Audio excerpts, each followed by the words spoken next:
Setuju. Pemberian hukuman dengan hal positif seperti membaca atau membersihkan halaman sekolah dapat meningkatkan disiplin anak. Setuju atau tidak setuju? Setuju. Kemudian memberi pengertian dapat meningkatkan motivasi belajar anak. Setuju. Itu adalah pertanyaan romantis dari saya tadi. Kemudian tujuan saya untuk mengoperasikan praktek budaya positif di sekolah saya adalah untuk apa? Terkait budaya positif yang dapat membantu murid belajar dengan aman dan nyaman sesuai filosofi belajar di awal. Kedua, membagikan pemahaman dan pengalaman terkait budaya positif kepada rekan sejawat di lingkungan pendidikan. Nah sekarang, disiplin positif dan nilai-nilai kebajikan universal. Kira-kira di sekolah kita sudah melaksanakan tentang budaya positif belum? Sudah. Sudah nih. Contohnya apa ini? Sebelum pembelajaran berdoa.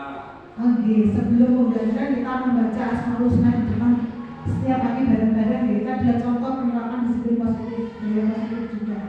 Kemudian ada apa lagi?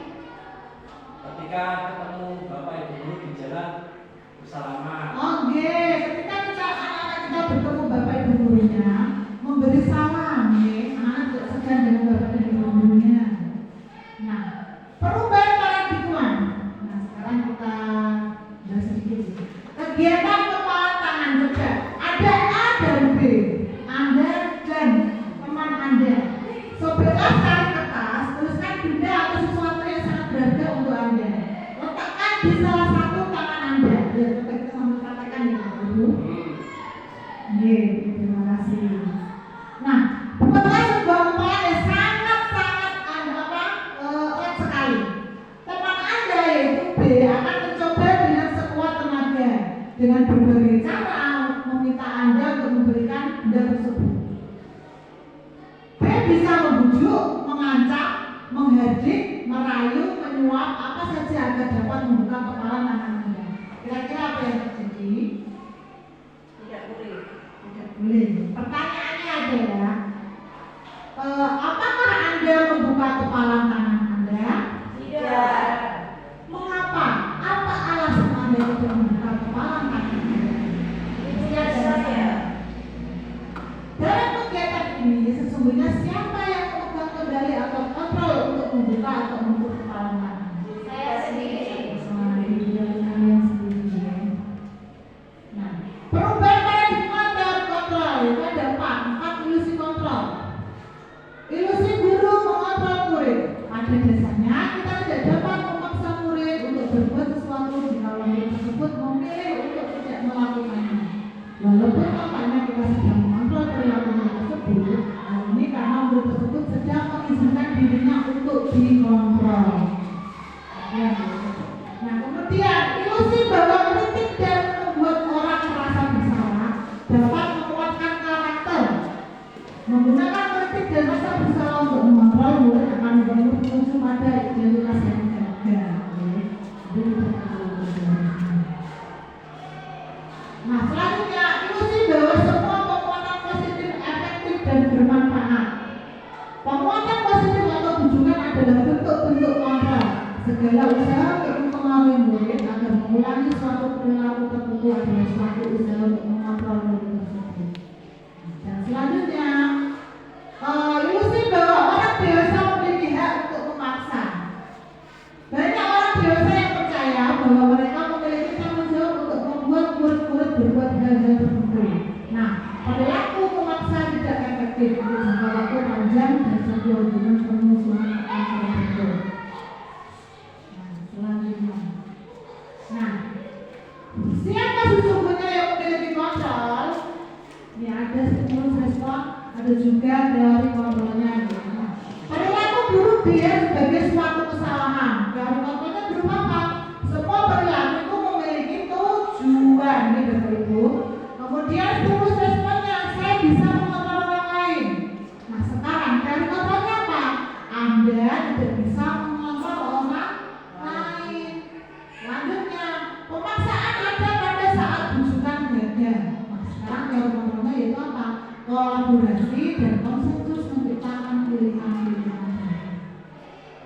Kemudian stimulus respon yang selanjutnya adalah model berpikir menang atau kalah. Nah, teori kontrolnya yaitu model berpikir menang-menang. Budaya positif, bukan ya? Cantik kali. Pentingnya budaya positif di sekolah kita. Menurut saya itu penting banget nih. Penting sekali karena biasanya efeknya. Ada positifnya. Nah, menurut Standar Nasional Pendidikan, lingkungan yang positif sangat diperlukan agar pembelajaran yang dapat berjalan dengan baik. Karena lingkungan itu sangat mendukung, ya. Lingkungan yang positif dapat mewujudkan pembelajaran yang berpihak pada murid sesuai dengan pasal 12 pasal 10 ayat 2. Pembelajaran yang berpihak pada murid, contohnya apa, nih? Kira-kira ada yang tahu itu sudah kita praktekkan setiap hari. Berarti apa? Kita kerja. Melaksanakan piket kerja. Oh iya bisa, ya apalagi di Bali. Terima kasih sekali saudara. Ada lagi? Seperti berpihak pada murid. Berarti kita itu apa ya? Murid tidak selalu ikut dengan kemauan kita, tapi kita yang mengikuti alur muridnya tersebut. Oh ini ya langsung saja. Ini Standar Nasional Pendidikan pasal 12. Mau saya jelaskan. Langsung saja. Budaya positif. Budaya positif yaitu terisi dengan apa saja? Nilai-nilai, keyakinan dan kebiasaan yang dilaksanakan di sekolah yang berpihak pada murid agar murid dapat berkembang menjadi pribadi yang bernalar, kritis, berkomitmen, integritas, disiplin penuh, hormat dan tanggung jawab sosial, kodrat alam dan kodrat jamaah sesuai dengan nilai pendidikan KHJ dalam mengajar anak sesuai dengan kodrat alam dan kodrat jamaah. Nah, Ki Hajar Bintoro mengumpamakan sekolah sebagai sebuah ladang tempat persemaian bibit. Agar bibit bisa berkembang secara maksimal, maka petani dapat memperbaiki kondisi tanah, memilih bibit tanaman, memberi pupuk dan air, membasmi ulat-ulat atau jamur-jamur yang mengganggu bibit tanaman dan lain sebagainya. Nah, dari uraian tersebut kita dapat memahami bahwa sekolah diibaratkan sebagai tanah tempat bercocok tanam. Nah, berarti anak-anaknya adalah tempat bercocok tanam kita, ya. Sehingga guru harus mengusahakan sekolah jadi lingkungan yang menyenangkan, menjaga dan melindungi murid dari hal-hal yang tidak baik. Dengan caranya, karakter murid tumbuh dengan baik sesuai dengan profil pelajar Pancasila. Itu apa saja profil pelajar Pancasila kemarin? Belajar Pancasila, beriman dan bertakwa pada Tuhan Yang Esa, berakhlak mulia, berkebinekaan global, gotong royong mandiri, kreatif dan bernalar kritis. Gitu ya profil pelajar Pancasila. Nah, salah satu yang dilakukan guru dalam membantu tumbuh maksimal adalah mempunyai karakter pelajar Pancasila. Dengan apa, yaitu dengan cara membangun budaya positif yang berpihak pada murid, membangun keyakinan atau visi sekolah yang menumbuhkan dan mengembangkan budaya positif. Dalam mewujudkan budaya positif perlu adanya disiplin positif. Anak datang tepat waktu, hanya saja tapi kita sebagai para pendidik harus datang tepat waktu juga. Dan kemudian kita mengajar, jangan mengajar saja, mengajar tinggal kasih tugas saja, itu tidak mencerminkan tentang disiplin positif. Nah, disiplin positif ini adalah gagasan tentang disiplin positif. Teori kontrol dari Dr. William Jackson. Ini kita dulu. Makna disiplin yaitu apa? Belajar kontrol diri dengan menggali potensi kita agar tercapai tujuan mulia, yaitu sesuatu menjadi seseorang yang kita inginkan berdasarkan nilai-nilai yang kita hargai. Ada 5 posisi kontrol, teori motivasi, ada nilai-nilai kebajikan universal dan 5 kebutuhan dasar manusia. Nanti kita akan bahas di sesi selanjutnya. Nah, tujuan diadakannya disiplin positif untuk apa? Menanamkan motivasi pada murid-murid kita untuk menjadi orang yang mereka inginkan dan menghargai diri sendiri dengan nilai yang mereka percaya. Itu adalah tujuan dari disiplin positif. Apa makna dari disiplin? Nah, berasal dari bahasa Latin disciplina yang artinya belajar. Makna asal dari kata ini berkonotasi dengan disiplin diri dari murid-murid Socrates dan Plato. Disiplin diri membuat orang menggali potensinya menuju sebuah tujuan. Apa yang dia ingin?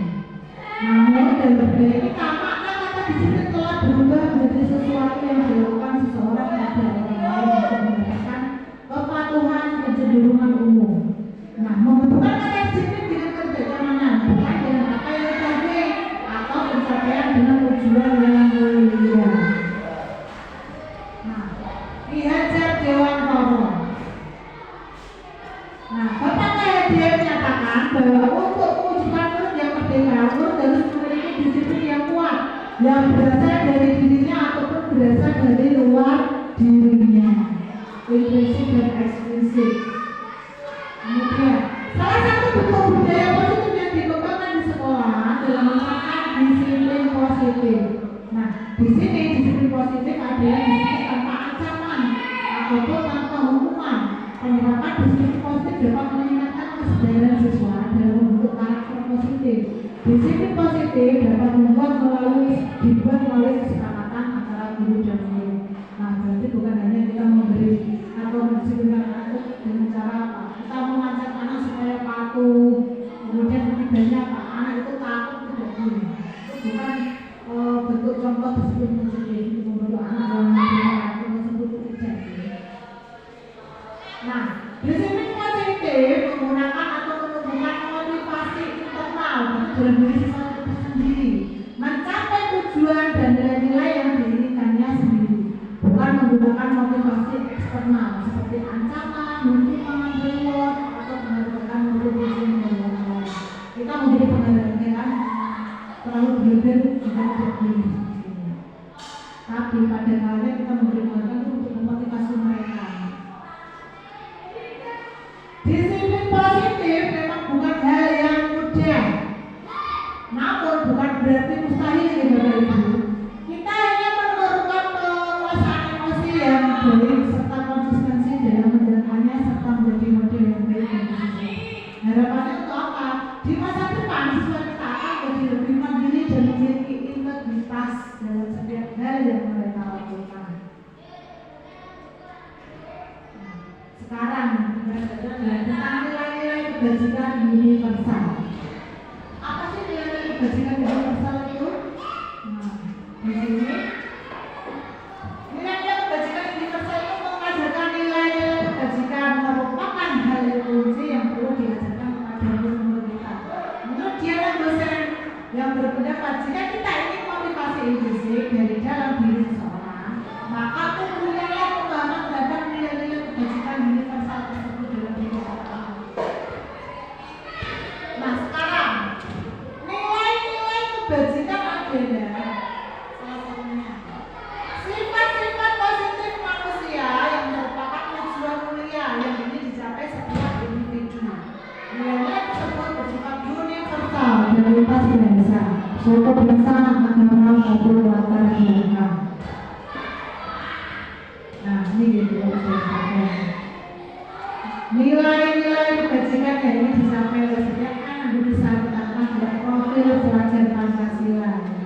Profil pelajar Pancasila yang pertama yaitu berketuhanan, berkebenaran global, mandiri, gotong royong, bersahabat, lurus dan kreatif. Ini adalah 5 profil pelajar Pancasila. Sekarang teori motivasi hukuman dan penghargaan kemudian berkaitan dengan restitusi. Teori motivasi perilaku manusia. Nah, untuk menghindari ketidaknyamanan atau hukuman, apa yang akan terjadi pada saya perilakuannya? Ini adalah motivasi eksternal. Kemudian yang terjadi motivasi eksternal juga lagi untuk mendapatkan imbalan dari orang lain atau institusi. Apa yang akan saya dapatkan apabila saya melakukannya? Ini termasuk dari motivasi yang dari luar, berarti ada harapan untuk imbalan baliknya. Kemudian selanjutnya menghargai diri sendiri. Nah, ini adalah motivasi internal yang bertujuan untuk mendisiplinkan tadi, bertujuan untuk disiplin positif, untuk menghargai dirinya sendiri. Saya akan menjadi orang yang seperti apa bila saya melakukannya. Berarti tidak berpengaruh dari contohnya tadi menggarap penghargaan, menggarap imbalan, misalnya. Nah, apa itu merdeka? Menurut Ki Hajar Dewantara, merdeka itu artinya tidak hanya terlepas dari perintah, akan tetapi juga cakap buat memerintah diri sendiri. Kita tidak hanya memerintahkan orang lain, tapi kita juga harus bisa memerintah diri sendiri. Kita terlebih dahulu. Nah, ini deh. Ada identitas gagal, tapi juga identitas sukses yang berupa hukuman dan identitas gagal, memberikan hukuman. Sesuatu yang menyakitkan harus terjadi. Nah, contohnya tidak nyaman untuk murid atau anak untuk dalam waktu jangka panjang. Korban mendapatkan keadilan. Murid atau anak tersebut akan tersakiti. Nah, kedisiplinannya itu ada konsekuensi dan restitusi. Konsekuensinya apa? Sesuatu yang menyakitkan harus terjadi. Sesuatu harus terjadi, itu konsekuensinya. Sedangkan restitusi yang dilakukan adalah apa? Restitusi merupakan pilihan. Dalam restitusi terdapat validasi tindakan, menstabilitaskan perkara dulu. Kemudian akhirnya adalah hukuman dan penghargaan. Penghargaan maupun hukuman adalah cara mengontrol perilaku seseorang yang dapat melakukan berkoordinasi dengan sesungguhnya. Pengaruh jangka pendek di jangka panjang, mengurangi ketepatan. 3. Itu tidak efektif. 4. Dapat merusak hubungan. 5. Menurunkan kualitas. Dan yang ke-6 itu bisa mengurangi motivasi atau sisi anak itu mengharap imbalan ya, tidak motivasi dari dirinya sendiri.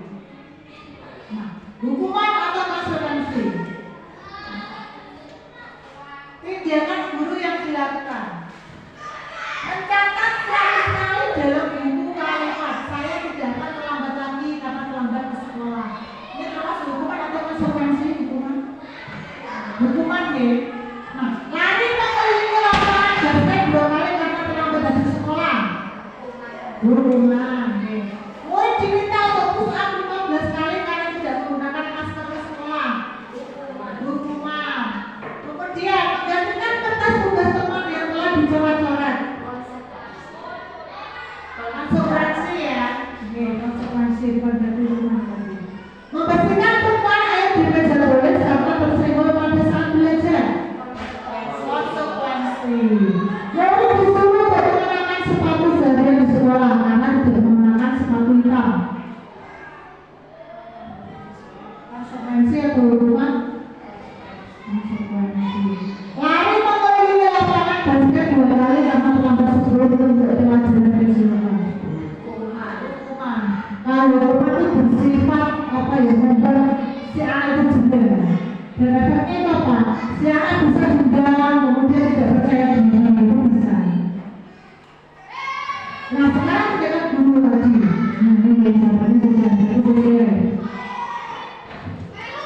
Perbedaan hukuman dan konsekuensi. Kalau hukuman sesuatu yang menyakitkan harus terjadi. Kalau konsekuensinya dari sesuatu itu harus terjadi. Contohnya tadi, anak tidak sengaja melupakan gelas di kertas temannya. Nah, konsekuensinya apa? Anak tersebut harus mengganti kertas tadi. Kemudian membuat anak sakit, berupa fisik maupun hati oleh jangka waktu lama. Itu hukuman. Konsekuensinya apa? Membuat anak merasa tidak nyaman dengan jangka waktu pendek. Nah, hukuman yang selanjutnya, anak membenci kedisiplinan. Kalau kita terlalu terus-menerus memberi hukuman. Nah, konsekuensinya asimilus atau tanggapan. Kemudian mendorong anak menyakiti diri sendiri. Konsekuensinya mendorong anak agar mudah menyesuaikan diri. Nah, sekarang konsep diri yang dibangun itu ternyata dari korban ini. Anak belajar untuk membunyikan kesalahan, menyembunyikan kesalahan. Kemudian marah, merasa bersalah, dipermalukan, merasa tidak dihargai. Nah, dengan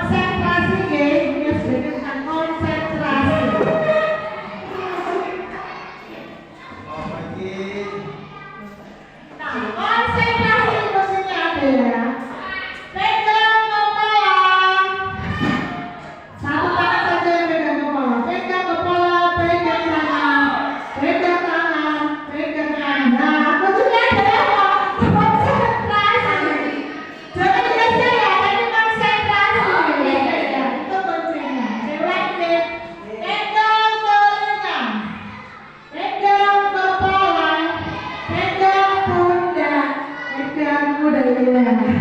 Ya coba deh. Kita kasih sedikit untuk melepaskan kasih juga. Keyakinan kelas. Maka ini sudah tahu tentang keyakinan kelas. Nah, keyakinan kelas itu juga dengan kesepakatan kelas. Keyakinan kelas merupakan bagian awal dari budaya positif. Sebagai langkah awal untuk penerapan budaya positif bisa dilakukan dengan membuat kesepakatan kelas. Dalam pelaksanaannya harus melibatkan peserta didik. Biarkan peserta didik itu yang membuat keyakinan kelas mereka sendiri. Tujuannya untuk apa? Mendisiplinkan mereka. Pengertian dari keyakinan kelas, keyakinan bersama yang berisi nilai-nilai yang dikerjakan. Kemudian dengan sadar dan tanpa paksaan disepakati oleh seluruh anggota kelas untuk menciptakan budaya positif di sekolah. Itu adalah pengertian dari keyakinan kelas. Nah, mengapa kok harus keyakinan kelas? Mengapa kok bukan peraturan kelas?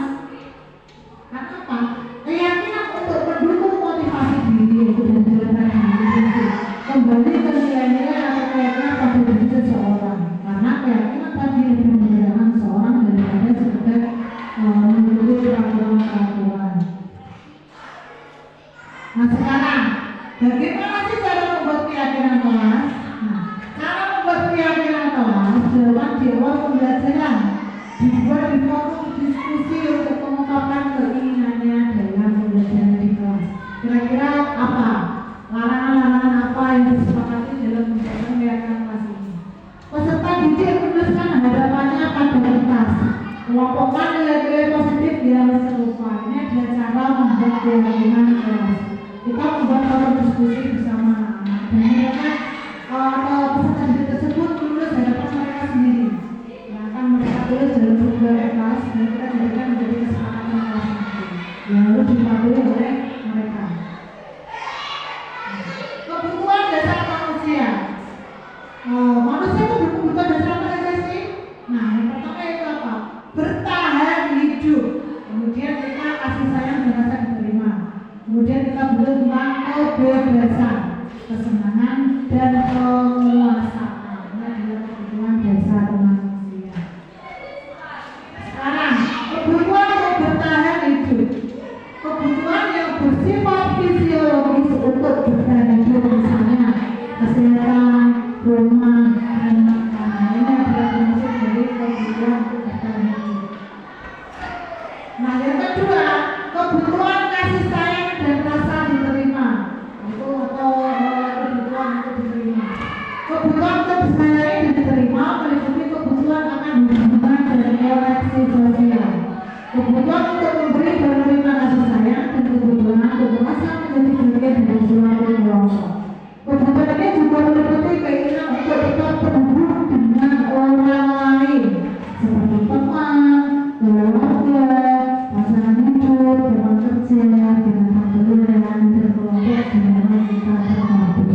Itu adalah kebutuhan kasih sayang dan rasa diterima. Selanjutnya yaitu kebutuhan penguasaan atau kebutuhan pengakuan atas kemampuan kita. Nah, kebutuhan ini berhubungan dengan kekuatan untuk mencapai sesuatu, menjadi kompeten, menjadi terampil, diakui atas prestasi dan keberhasilan kita. Didengarkan dan memiliki rasa harga diri. Kebutuhan ini meliputi keinginan untuk dianggap benar-benar bisa membuat perbedaan, bisa membuat pencapaian dan kompeten diakui juga dihormati. Yang keempat yaitu kebutuhan akan kebebasan. Berarti berupa kebutuhan akan pilihan. Kebutuhan untuk bebas adalah kebutuhan akan kemandirian, otonomi, memiliki pilihan dan mampu mengendalikan arah hidup seseorang. Anak-anak dengan kebutuhan kebebasan yang tinggi menginginkan pilihan. Mereka perlu banyak bergerak, suka mencoba-coba, tidak terlalu terpengaruh oleh orang lain dan senang mencoba baru dan menarik. Ini adalah kebutuhan hidup manusia yang keempat. Nah, selanjutnya yaitu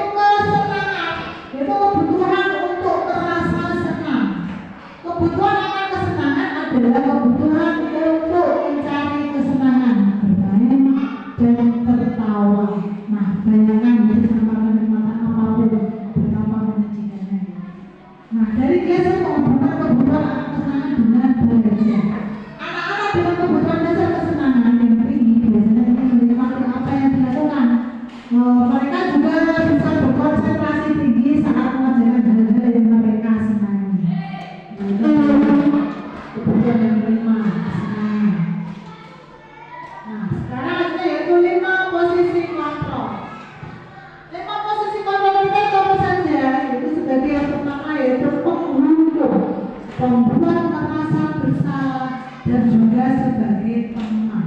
Nah, sekarang kita memposisikan kita sebagai pendidik yaitu di posisi penghukum. Contohnya, seorang penghukum bisa menggunakan hukuman fisik maupun verbal.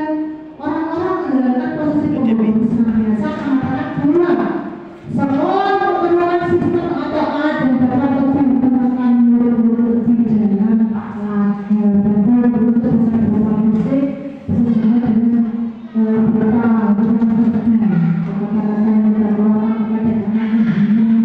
mencemooh juga bisa dikatakan sebagai penghukum.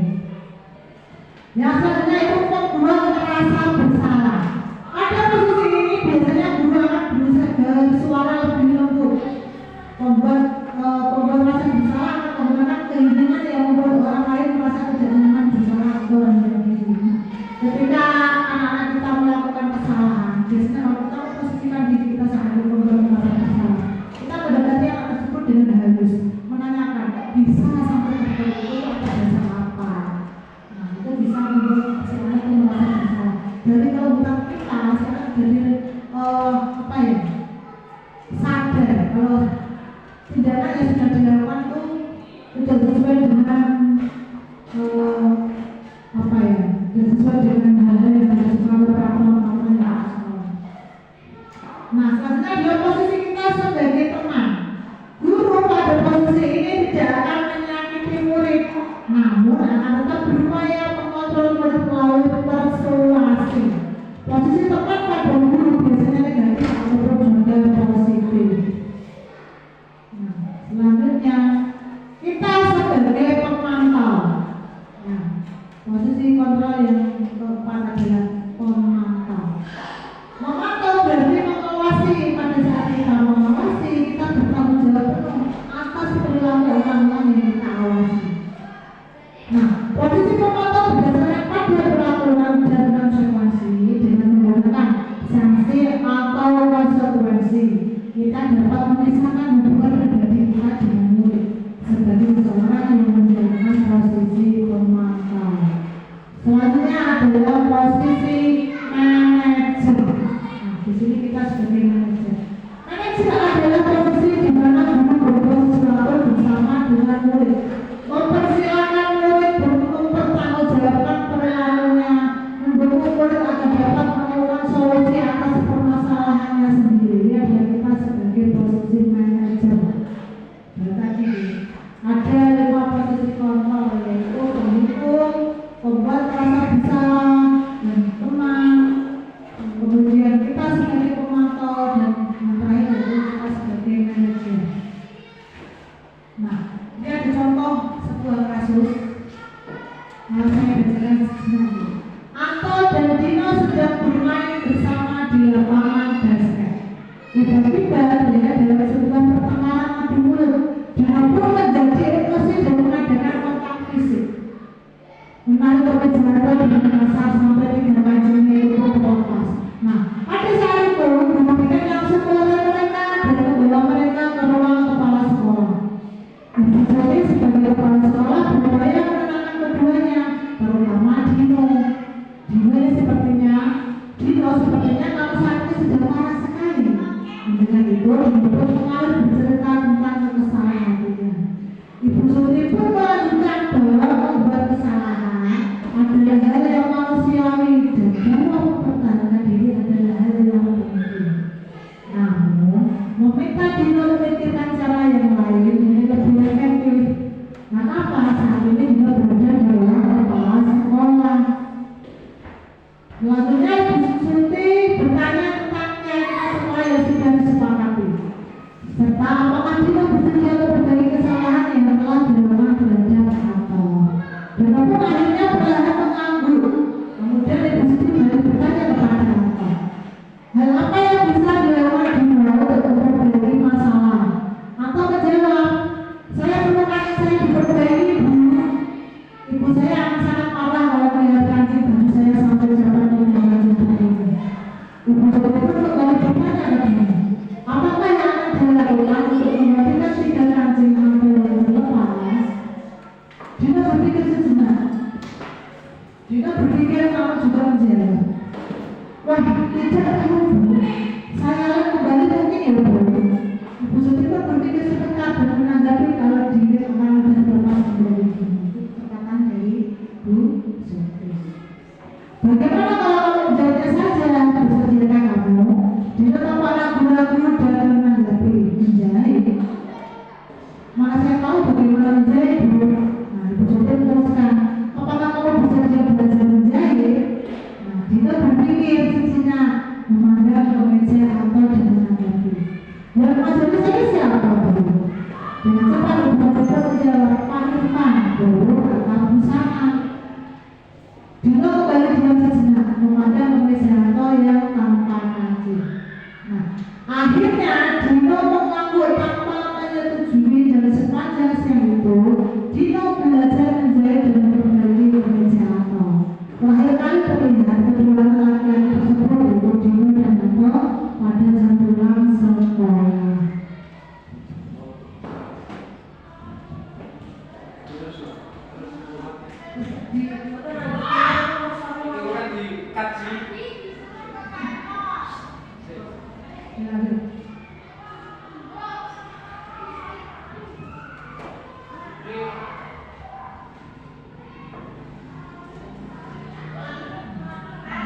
Itu kan dikaji. Posisi kontrol apa yang telah dipraktekkan oleh kepala sekolah? Itu betul tadi. Nanti kan dari posisi kontrol sebagai manajer, memantau teman, membuat merasa bersalah. Kira-kira yang dilakukan oleh Bu Suti itu sebagai apa? Dalam posisi kontrol ini, dalam kasus tersebut. Nah, ini dia. Ibu Suti sebagai manajer. Kenapa? Karena Bu Suti tidak memberikan hukuman, tidak membuat orang merasa bersalah. Nah, itu adalah posisi sebagai manajer. Namun, Bu Suti memenangkan keduanya, mempersilahkan murid bercerita terkait masalah dan mengajak memperbaiki masalahnya. Kemudian mengajak murid untuk menganalisis kebutuhan dirinya maupun kebutuhan orang lain. Ini adalah posisi sebagai manajer. Nah, selanjutnya, setelah dia dengan posisi kontrol tadi, dan selanjutnya adalah segitiga restitusi. Apa itu restitusi? Restitusi adalah proses menciptakan kondisi bagi murid untuk memperbaiki kesalahan mereka, sehingga mereka bisa kembali pada kelompok mereka dengan karakter yang lebih kurang. Proses kelompok. Restitusi juga merupakan proses kolaboratif yang mengajarkan murid untuk mencari solusi kesalahan mereka, permasalahan mereka, dan membantu murid berpikir tentang orang seperti apa yang mereka inginkan dan bagaimana mereka harus memperlakukan orang lain. Itu adalah pengertian dari restitusi. Nah, sekarang sekian dari ciri-ciri restitusi itu apa saja? Yang pertama, bukan untuk menebus kesalahan, namun untuk belajar dari kesalahan. Yang kedua yaitu memperbaiki hubungan. Itu adalah salah satu dari 9 ciri-ciri restitusi. Yang ketiga, tawaran bukan paksaan. Dan yang keempat adalah restitusi yang menuntut untuk melihat ke dalam diri. Yang kelima, restitusi mencari kebutuhan dasar yang mendasari tindakan. Selanjutnya, restitusi diri adalah cara yang paling baik. 7. Restitusi fokus pada karakter bukan tindakan. Selanjutnya, restitusi fokus pada solusi. Yang kesembilan yang terakhir, restitusi mengembalikan murid yang berbuat salah pada kelompoknya. Ini adalah ciri-ciri dari pelaksanaan restitusi. Nah, sekarang tugas kita jangan jawab. Pernyataan. Saya kecewa sekali dengan kamu. Kalau berdasarkan 5 posisi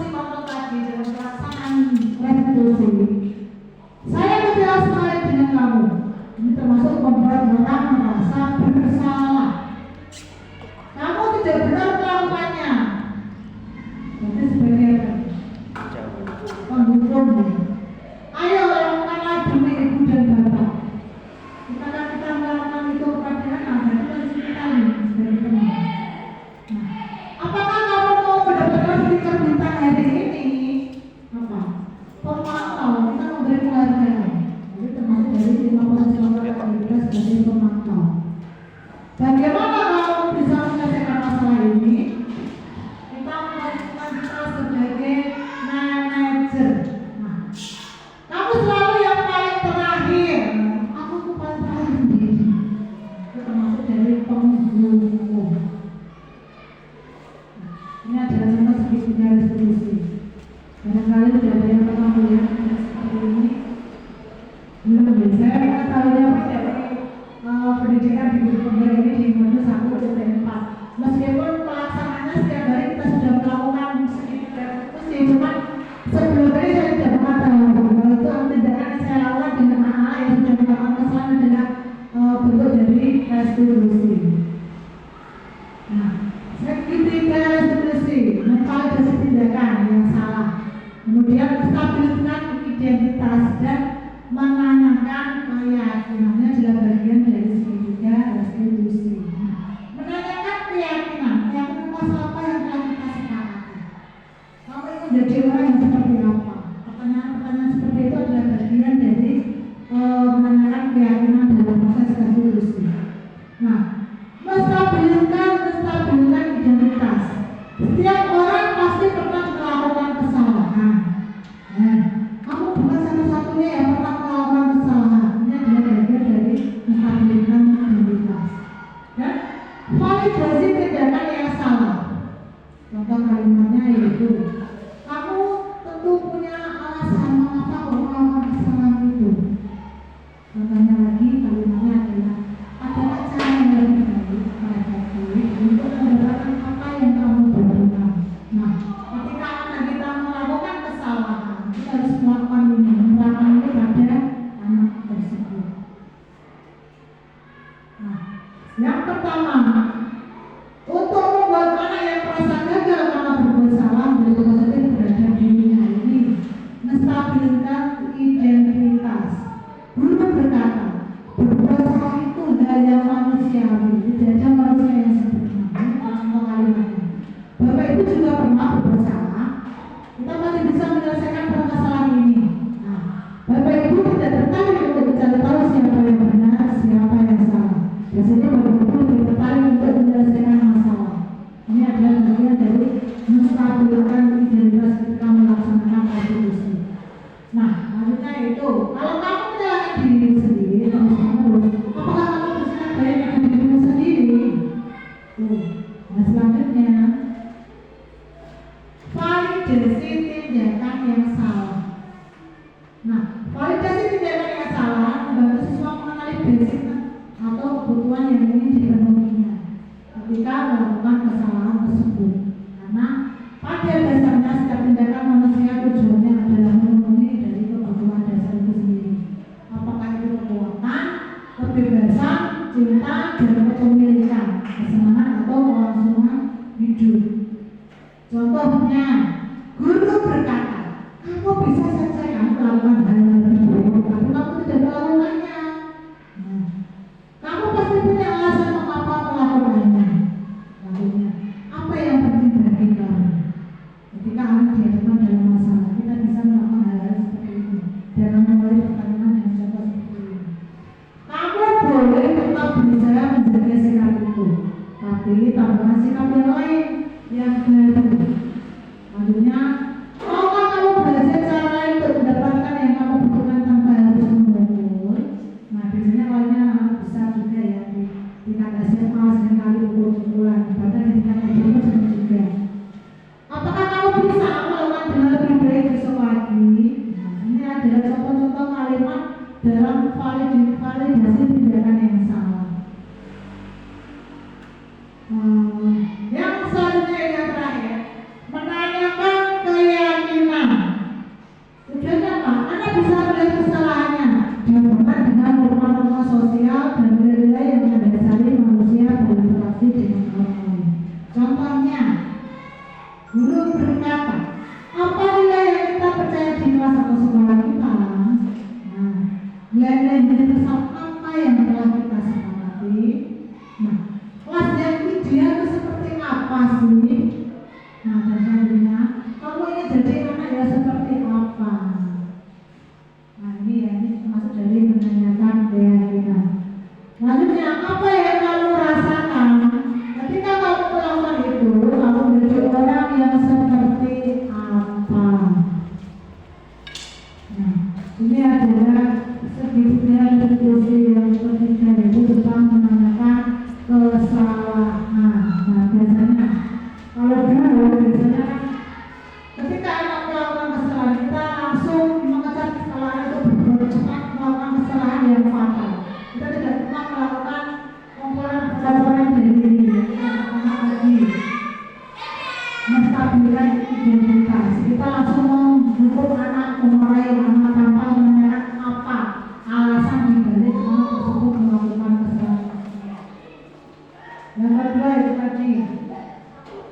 validasi tindakan yang salah.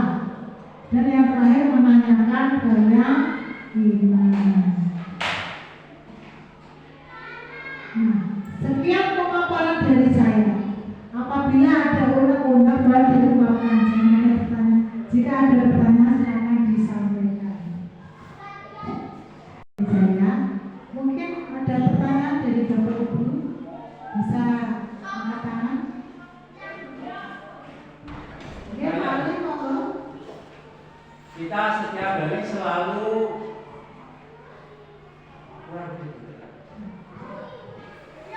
hari selalu menghadapi anak-anak yang bervariasi. Iya. Tiap hari sering kali kita melihat anak yang terlambat. Setiap hari. Nah, kita sebagai pendidik, bagaimana sikap kita untuk menghadapi anak tersebut supaya tidak terlambat setiap hari? Terima kasih. Terima kasih pertanyaannya beda dari Pak Ali. Nah, bagaimana kita menghadapi anak didik kita yang setiap hari terlambat ini dan memposisikan kita sebagai apa dalam menghadapinya? Tadi dalam 5 posisi kontrol tadi kita bisa melakukan atau memposisikan kita di posisi teman tadi. Ya, kita sama anak memposisikan kita sebagai teman. Kemudian kita melakukan restitusi, itu yang pertama memvalidasi tindakan yang salah. Kita bertanya kepada anak, kenapa kok bisa terlambat setiap hari? Pasti punya alasannya. Mungkin dari anak tersebut di rumahnya orang tuanya bekerja dari subuh sehingga tidak ada yang menyiapkan kalau butuh orang kerja juga terlalu sering menonton TV sampai larut malam. Ya, kita memvalidasi dulu tindakan yang salah. Kemudian setelah itu bisa melakukan yang kedua. Tadi sudah yang kita berikan dikasih dari kita tadi. Kenapa kok bisa melakukan seperti itu? Pasti Anda bisa menjawabnya dengan santai, mengeluarkan permasalahan yang ada pada diri Anda tersebut. Kemudian menanyakan keyakinan kelas yang sudah dibuat. Kalau terlambat itu kan sudah bagian dari peraturan atau tata tertib sekolah bahwa berangkat sekolah harus datang tepat waktu. Apalagi anak-anak yang mempunyai pikat harus datang lebih awal. Mungkin seperti itu Pak jawabannya. Apakah sudah cukup? Cukup, tapi seandainya dari sikap kita itu masih belum bisa membuat anak menjadi berubah, terus bagaimana? Kita tidak bosan-bosan melakukan itu berkelanjutan. Kita ulang lagi. Atau kita perlu juga memanggil orang tuanya. Kenapa kok anaknya sampai tiap hari itu terlambat? Mungkin itu yang bisa dilakukan. Seandainya apakah melakukan suatu kesalahan jika seorang guru mendatangi rumahnya lalu menanyakan segala sesuatu itu? Oh tidak, itu malah bagus sekali Bapak. Kita sebagai guru, sebagai manajer tadi bisa melakukan hal tersebut. Karena untuk sebagai apa ya? Kalau kita di sekolah ini kan orang tua anak didik kita. Nah, kenapa sih kok anak tersebut nggak bisa terlambat tiap hari? Kok sampai dilakukan segitiga restitusi tersebut diterapkan pada anak masih bisa berubah, belum bisa berubah. Nah, langkah selanjutnya itu tadi kita bisa datang langsung ke rumah anak tersebut, menanyakan langsung kepada orang tua. Mungkin cukup. Terima kasih. Oke, terima kasih. Mungkin ada pertanyaan selanjutnya? Oh iya Bu. Ya, monggo Pak Nasikin. Bukan seandainya, karena seandainya itu sesuatu yang tidak mungkin ada. Pertanyaan saya, bila ada anak misalnya tidak mengerjakan tugasnya sebagai anak yang piket, kemudian seorang guru itu memberi sanksi kepada anak dengan didenda, apakah itu bisa dibenarkan? Seandainya dibenarkan itu bagaimana? Seandainya itu tidak dibenarkan, maka solusi yang terbaik itu bagaimana agar peraturan itu bisa dilaksanakan dengan baik?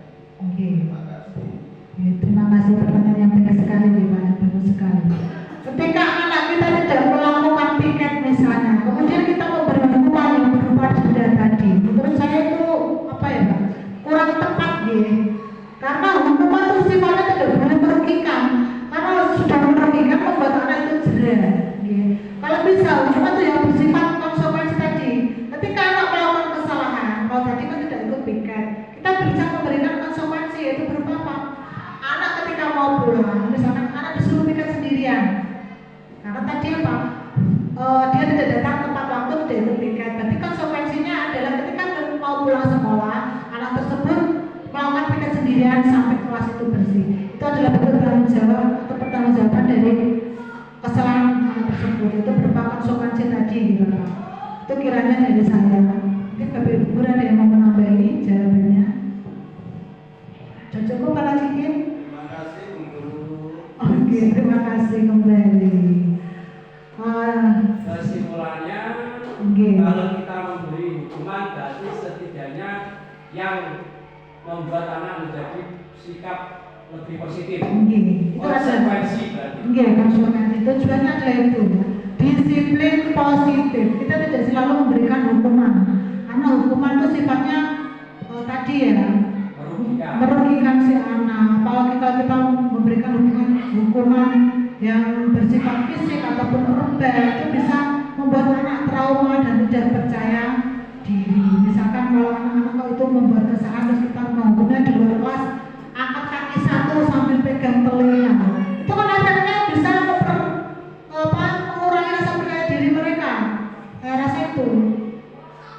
Bagaimana Pak Ali?